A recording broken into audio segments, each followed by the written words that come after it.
I knew there was something very wrong with my son Sam when he was 3 years old. He and his sister used to play together, and when they'd play, I noticed that Skylar would do all the talking. Sam had no language. I'd wonder about that, but then I'd always heard that boys develop more slowly than girls.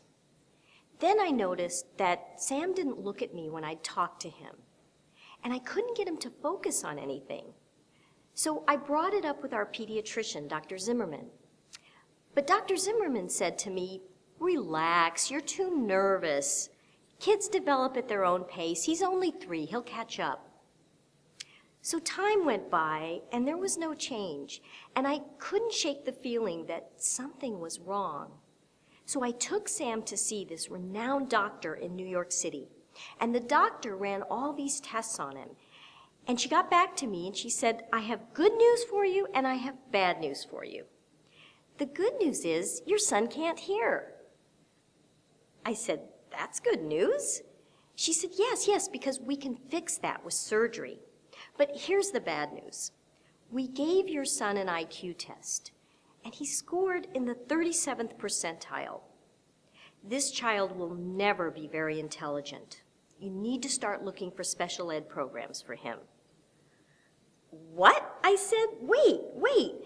Isn't there something we can do to help him?" The doctor looked at her chart, and then at me. No, not this kid. His IQ's too low. I couldn't believe what she was telling me. I mean, I had dreams for Sam. He was going to go to Harvard. But now, with this, I didn't know what kind of dreams I could have for him. So as soon as I got home, I called my mother, who'd been waiting by the phone all day for news, and I said, "Is it true? Is there nothing we can do to help Sam?" And my mother said, "That doctor doesn't know what she's talking about. Just get his hearing fixed, and I'll show you how smart he can be." Now, my mother has a PhD in early childhood development, and she's written all these books on the subject, and one of her books was even about teaching parents how to work with their own preschoolers. So we got Sam's hearing fixed, and then with my mother's help, I put a program together where I could work with Sam every day on his skills for testing and for school.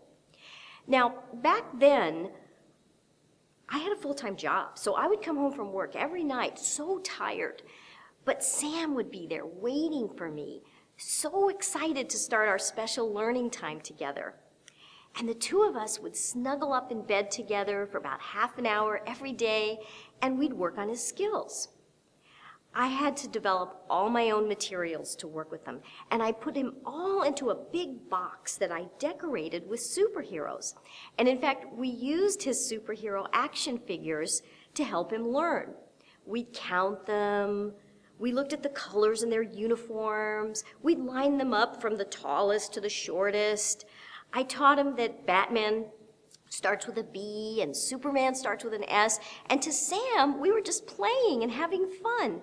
But I knew that everything we were doing was designed to help him grow developmentally.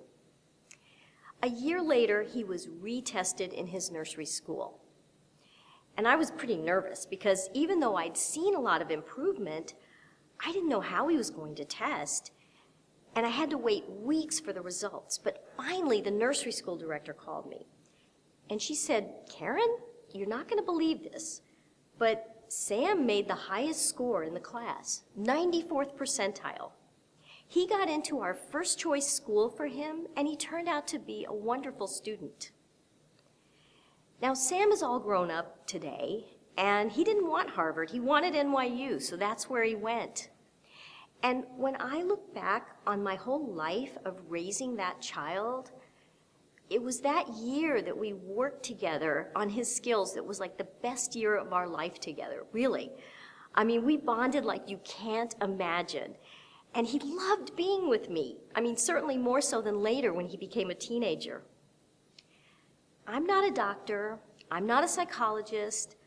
I'm not an educator. I'm a mom who knows what it's like to want to give her child the best education possible so that he can grow and develop and be all that he can be. And I was willing to do whatever it took to make that happen for Sam. And I know that you feel the same way about your child. Otherwise, you wouldn't be here right now. I'm here to help you make that happen for your child.